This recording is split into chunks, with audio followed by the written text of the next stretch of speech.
आज की इस क्लास में कक्षा 10वीं विषय विज्ञान का हम एक प्रश्न पत्र कंप्लीट करने वाले हैं।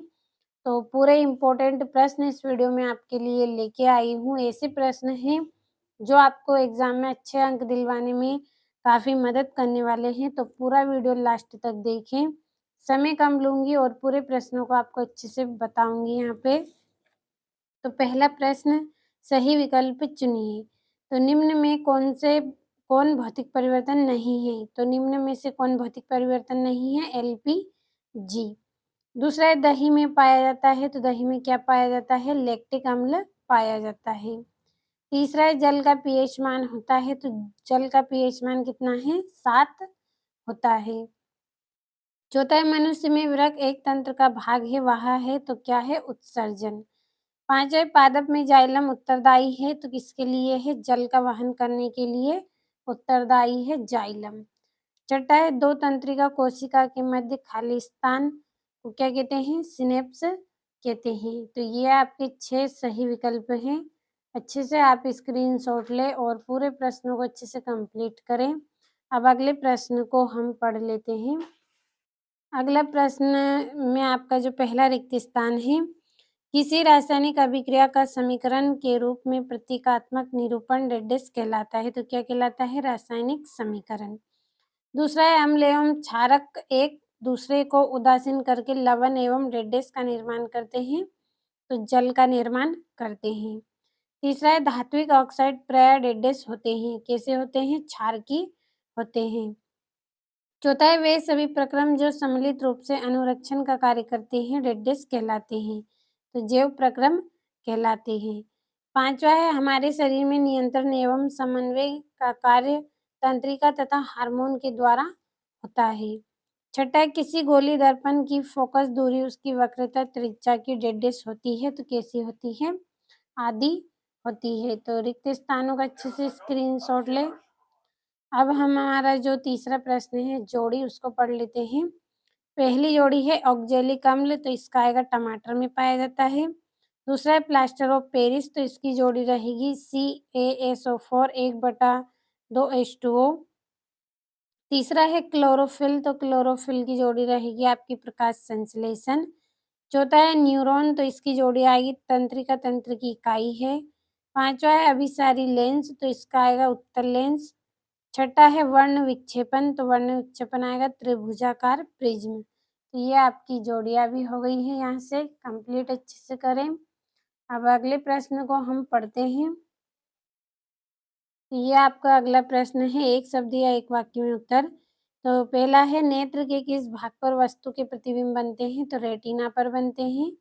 दूसरा है दर्पण सूत्र लिखिए, तो 1/f = 1/u + 1/v। तीसरा है लेंस की क्षमता के लिए सूत्र लिखिए तथा इसका मात्रक भी लिखिए। तो इसका एसआई मात्रक डायोप्टर है और इसका सूत्र है D = 1/f मीटर में। चौथा है वायु की अनुपस्थिति में होने वाले श्वसन को क्या कहते हैं? तो अवायवीय श्वसन कहते हैं, जिसमें ऑक्सीजन की अनुपस्थिति होती है। और प्रत्यावर्ती क्रिया को कौन नियंत्रित करता है? तो मेरुरज्जु करता है। छठा है जब किसी यौगिक से ऑक्सीजन संयुक्त होती है तो उसे क्या कहते हैं? उपचयन कहते हैं। तो ये आपके एक वाक्य में उत्तर हैं और अगले प्रश्न में आपके सत्य असत्य हैं। तो अच्छे से पढ़ लें, इनको अच्छे से समझ लें पूरे प्रश्नों को और अच्छे से कंप्लीट करें। तो अब हमारे जो इम्पोर्टेंट प्रश्न हैं उनको पढ़ लेते हैं। तो ये आपका अगला प्रश्न, रासायनिक समीकरण से आप क्या समझते हो? किसी संतुलन समीकरण का उदाहरण दीजिए। सातवां है वियोजन अभिक्रिया को संयोजन अभिक्रिया के विपरीत क्यों कहा जाता है? इन अभिक्रियाओं के लिए समीकरण लिखिए। आठवां है वायु से जलने से पूर्व मैग्नीशियम रिबन को साफ क्यों किया जाता है? और विकृत गंधिता को परिभाषित करना है और अथवे में संचारण की परिभाषा लिखना है। तो स्क्रीनशॉट ले यहाँ से। फिर हम 10वें प्रश्न को पढ़ेंगे।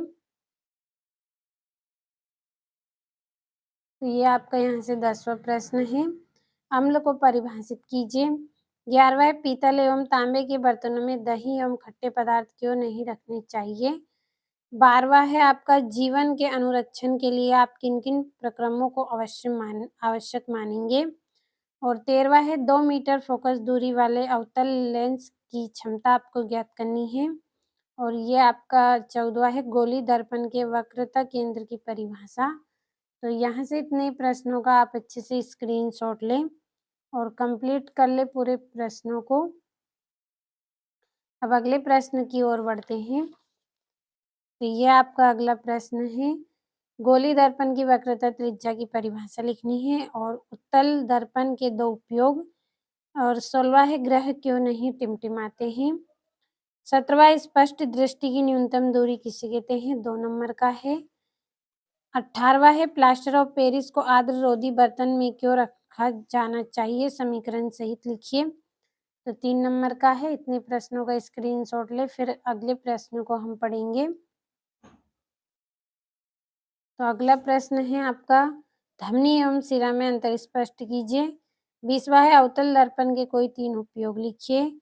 21वां है प्रत्यावर्ती चाप का नामांकित चित्र बनाइए, 4 नंबर का।